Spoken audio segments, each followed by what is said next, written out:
Hey YouTube, this is Eddie's Tech Talk, and I'm going to continue on today reviewing these more obscure credit cards that people don't talk about. I might get around to the Chase Sapphire Preferred, which is a card I have in my wallet, or the American Express Platinum, or all these other popular cards, but I want to review some of these cards that are more obscure, that don't get talked about a lot, and today it's the Notre Dame credit card. There's actually two Notre Dame credit cards. There's an EDU one for students, and there is also a Pro one, they call it, for everyone else. And this is my review of those two cards. I'll talk about them both here. So you got a 2-for-1 special here today. Now, the Notre Dame credit card, both of them, they look pretty much the same. They look pretty cool if you're a Notre Dame fan, I suppose. I myself, I've got a Michigan State shirt on, and we have a pretty historic rivalry with Notre Dame that I think they canceled on us, so not a big Irish fan here, but if that's you, hey, look, you get to rep your team with your card, which I think is always pretty dang cool. It's in a vertical orientation, which is cool because now, right, we're inserting the chip all sorts of places, so it's got that vertical orientation. So that's what I have to say about the card design. Obviously, not the most important thing, but of course, right, any chance to rep your team is, of course, right, a chance that we'll all take, right? So this card, the Pro version, I'll go over that one first because I think it's the most intriguing of the two. But the Pro version gets 3% cash back on all travel and entertainment, 2% cash back on all restaurants, and 1% cash back on everything else, with no annual fee.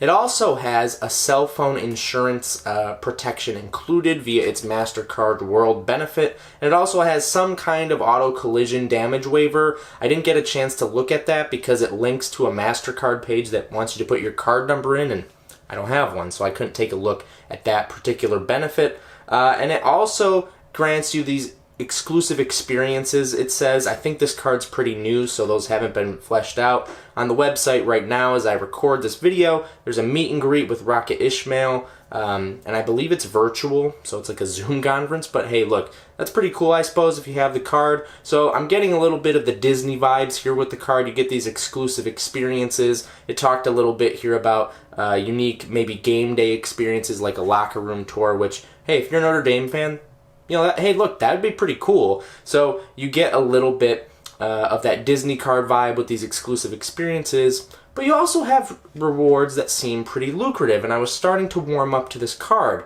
3% cash back on travel and entertainment, that's pretty legitimate. 2% cash back on restaurants isn't great, but if this is one of your first credit cards, if you don't have a credit card that competes well in that restaurant category, maybe you're good to go there. But I did see some things that gave me pause with this credit card. My first thing that gives me pause here is that there's no real sign-up bonus for this credit card.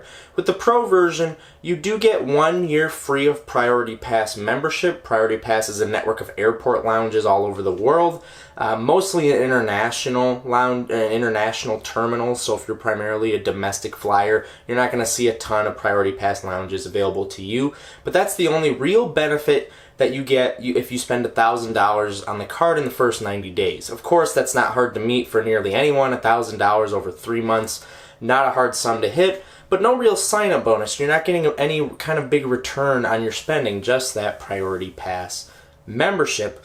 Without that, okay, you know, your return on spend's not as great, but that 3% cash back on travel and entertainment, 2% restaurants, right, that's pretty good, right?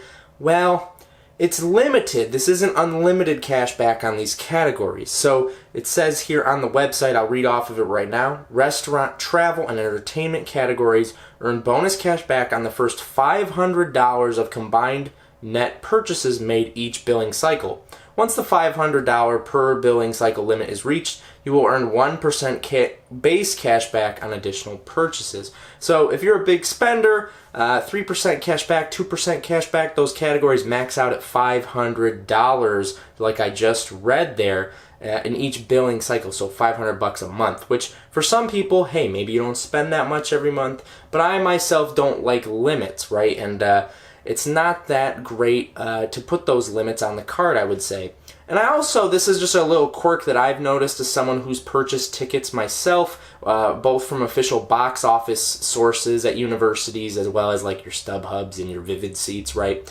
I don't know that 3% cash back on travel and entertainment would qualify for something like a ticket purchase if you're trying to attend a university athletic event. Some credit cards that offer entertainment benefits from other issuers explicitly exclude university purchases from that entertainment category, and in many transactions, if you just look at kind of the MasterCard vendor code or Visa vendor code, those don't code as like an entertainment, like a concert venue would. It codes as education. So you might only get 1% cash back on things like your Notre Dame ticket purchases if this is if you're looking at this card. So I couldn't find anything in the terms and conditions to state whether those kinds of purchases would qualify, and I would venture a guess to say that they don't. On the website, the marketing for this card does say making the trip to campus for a football weekend, and then it says 3% cash back on all travel and entertainment. So maybe it's a possibility, but I couldn't find anything out about it. And so, just keep in mind that looking at this card. So those are the things that give me pause. You don't get a huge return on spend via a bonus, and your bonus categories are capped every quarter. Now, if you're a low spender and you do some travel and entertainment, okay, I could see it, but I think that there's other cards in this category, no annual fee category, that compete very well with this card. It's not a bad card with its cell phone protection, with this outsized 3% on travel, but it doesn't offer as many benefits as a Chase Freedom Unlimited. If you book through the Chase Travel Portal, if you're okay booking through the Chase Travel Portal, you get 5% cash back on travel. Same thing if you have something like a Chase Freedom Flex card. Also, there's a couple Bank of America cards that offer, you can choose 3% cash back on travel or get like a 1.5 rotating miles, something like a Bank of America or a Discover card. So the travel category is very crowded with other entrants, even in the no annual fee sphere. And I just don't know that this Notre Dame card does quite enough to stick out, because that's really the only reason to look at this card in my mind. 2% cash back on restaurants is okay, but there's other no annual fee cards that do better. And then travel and entertainment, that could be good if you are a low spender in those categories.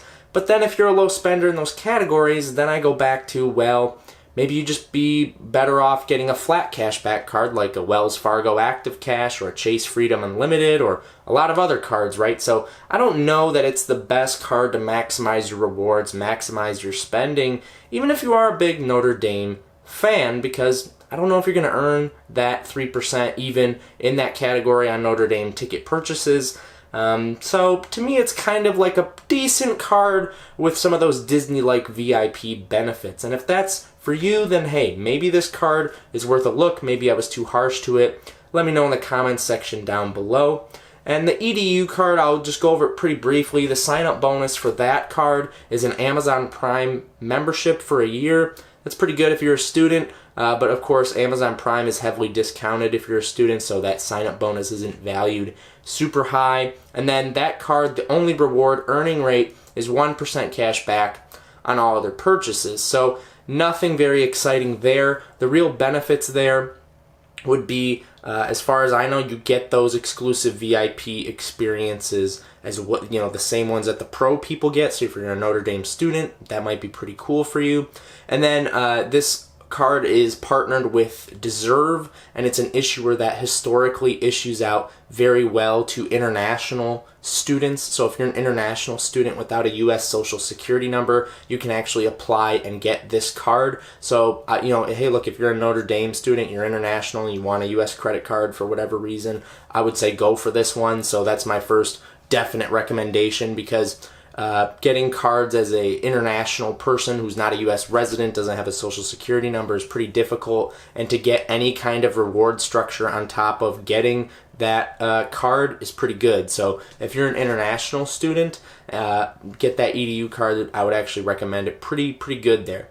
You also do get with both of these cards a host of other minor benefits. If you have Lemonade for your insurance, you get a little bit of a discount. Mint Mobile, I think you get a one-time discount. So a couple other things there, but that's pretty much all there is to say about these Notre Dame credit cards. What do you guys think of this? Let me know in the comments section down below. But if you're looking at this card, unless those VIP experiences really matter to you and you're a low travel spender who just wants that bonus every once in a while, go with another card, like a 2% flat cash back card or something like I said earlier, a Chase Freedom card of some kind. This has been Eddie's Tech Talk. Let me know what you think in the comment section down below, and I will see you in the next one.